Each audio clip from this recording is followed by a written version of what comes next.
Na Prever FM, você começa o dia bem informado. Conversar com a Vânia Vieira de Melo, farmacêutica responsável pelo SAEIDAN, para nos contar sobre a 4ª edição da Jornada Multiprofissional HIV/AIDS. A Vânia já esteve aqui outras vezes. Bom dia, Vânia, satisfação em tê-la aqui mais uma vez, viu? Bom dia, eu que agradeço a oportunidade. Essa 4ª edição da Jornada Multiprofissional de HIV/AIDS vai acontecer a partir de quando? Nos fale a respeito dela, por favor. Ela será realizada no dia 28 de novembro, no período da manhã, e a gente vai falar um pouco sobre a adesão, né? Adesão ao tratamento, e a gente vê que adesão é um assunto meio complexo da gente falar, porque a adesão envolve fatores pessoais, psicossociais. Então, a gente vê que o sucesso da terapia antirretroviral depende de uma adesão prolongada, que é a tomada. Quando a gente fala terapia antirretroviral, são os medicamentos. Entendi. Então, quando se toma o medicamento, 95% das tomadas, você tem um sucesso do tratamento. Quando você fala em adesão, é adesão ao tratamento. E a adesão ao tratamento não envolve só tomada de medicamento. A adesão significa também ir às consultas, fazer os exames, sabe? Participar e não faltar nesses compromissos. E pela sua experiência, Vânia, normalmente a maioria, além das consultas, acompanha os tratamentos, seguem o protocolo normalmente? A maioria faz isso? Sim, a maioria faz. A gente aqui eu atendo na minha farmácia 1.500 pessoas. Eu tenho, assim, não chega a 10% de pessoas não aderentes. São Muito aqueles que faltam na retirada de medicamento, porque a gente tem um controle, né, das retiradas, fica tudo registrado. Então, se você retirou no dia 30 de setembro, eu sei que eu dei para 30 dias. 30 de outubro tem que estar lá. 30 de outubro tem que estar lá. Entendi. Né? Então, a gente controla muito. E a gente também tem uma equipe que a gente faz as buscas. Né? Aí a gente fala as buscas dos pacientes faltosos. Então, a gente já aciona a equipe multi, né? Tem a assistente social que ajuda, a enfermeira. Então, quando esse paciente retorna, a gente pede permissão também primeiro, se a gente pode ligar para ele, porque às vezes a família não sabe. As pessoas que convivem com... Você vê como que é difícil. Nossa, é complicado. As pessoas que convivem com eles não sabem. Entendi. Então, a gente tem que pedir permissão, se a gente pode ligar, se a gente pode acionar, às vezes, se é de Botucatu, eu converso com o pessoal daqui do IST, né? E eles vão também participar da busca desse paciente para a gente ver o que está acontecendo. Por que ele não está vindo? Qual o motivo?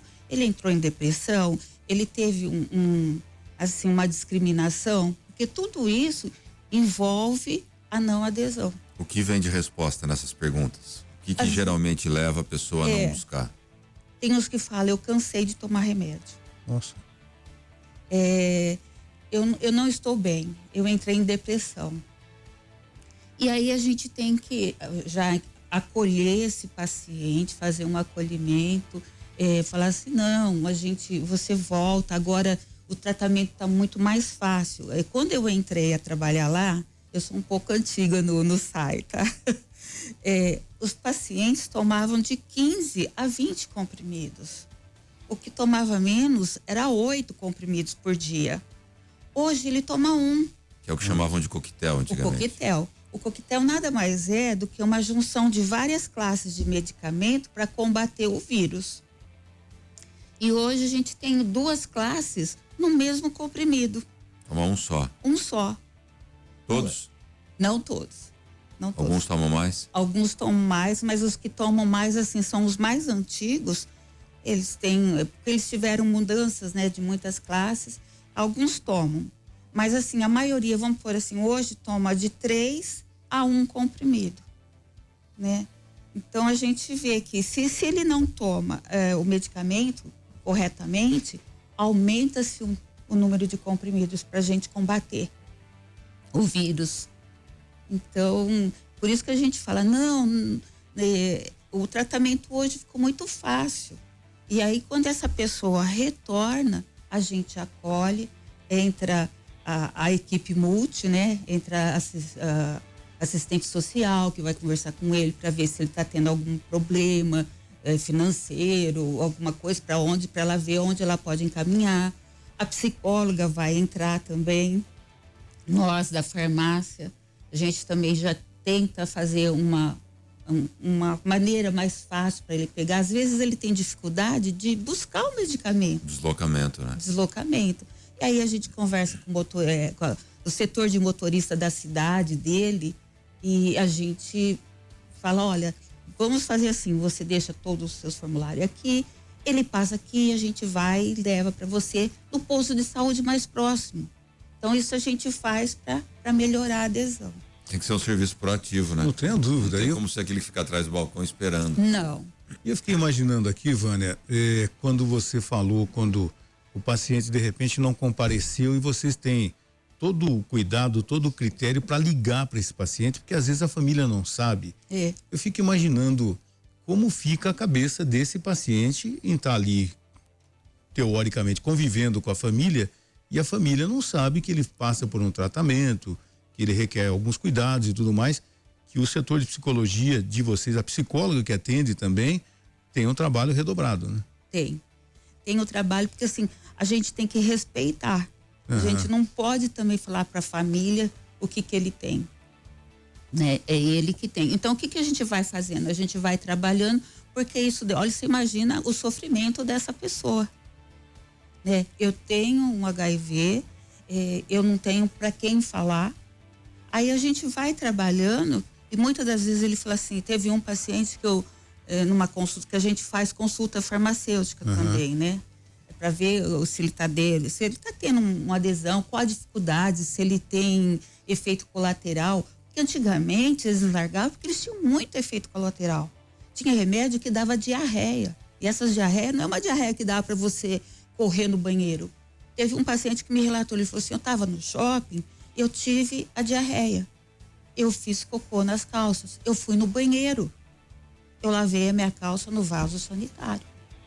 Porque eu tinha vergonha de lavar ali. Falou depois. Isso lá atrás. Lá atrás. Depois ele falou assim, hoje os efeitos colaterais e também assim, antigamente você via muito, que era muito fácil identificar uma pessoa com HIV, né? Porque era uma pessoa magra, o rosto sempre muito afilado, né? Então você fala assim, aquele cara lá tem algum problema, acho que ele tem HIV. Hoje você não percebe. Você vê como que houve avanço na terapia antirretroviral. Hoje as pessoas são mais gordinhas, elas trabalham normal. E os efeitos colaterais hoje, assim, é mais uma dor de cabeça, um estufamento de estômago. Mas isso incomoda, né? E aí eu fico pensando, Márcio, sempre quando a gente fala desse assunto, né, do avanço da tecnologia farmacêutica para o tratamento do HIV, aquele cuidado de não normalizar a doença. Porque ainda é uma doença que não tem cura. Não. Pode ser que estejamos mais próximos da cura, mas ainda não tem cura. E aí, para quem trabalha, você fica naquela balança. Eu tenho que falar que o tratamento é tranquilo para eu convencer o paciente que já tem o vírus, para que ele não abandone o tratamento, mas eu tenho que tomar um cuidado também de lembrar que o HIV é transmissível, que tem toda aquela questão do sexo com segurança, do compartilhamento de agulhas, que pode transmitir esse vírus. Complicado, não é, Vânia? Mas hoje, André, se a pessoa for aderente ao tratamento, a gente fala que ela é indetectável. Em 6 meses, ela estando indetectável, ela não transmite mais. Mas ela tem que estar aderente ao tratamento. Fiel ali. Fiel ao tratamento. Nós temos também hoje as profilaxias, que é a PEP, que é a profilaxia pós-exposição. Então, uma pessoa teve uma relação sexual que estourou a camisinha, ou ela não usou o preservativo, né? Ou ela foi violentada. Então, a gente tem a PEP. A PEP, ela é a profilaxia, eu falo PEP, é a profilaxia pós-exposição. Entendi. Ela vai lá, ela tem 72 horas para procurar o serviço e ela entra com tratamento. Então, nesse caso, ela já toma a gente já faz a entrevista para ver o que aconteceu, e ela entra com um medicamento para o HIV. Então, a prevenção do HIV a gente consegue controlar com a PEP, né? As outras infecções sexualmente, não. Mas assim, conforme ela foi lá, a gente já vê se ela teve sífilis, se não teve, né? Então, a gente já vai monitorar tudo. E hoje uma coisa que a gente está usando muito é a profilaxia pré-exposição, a PrEP.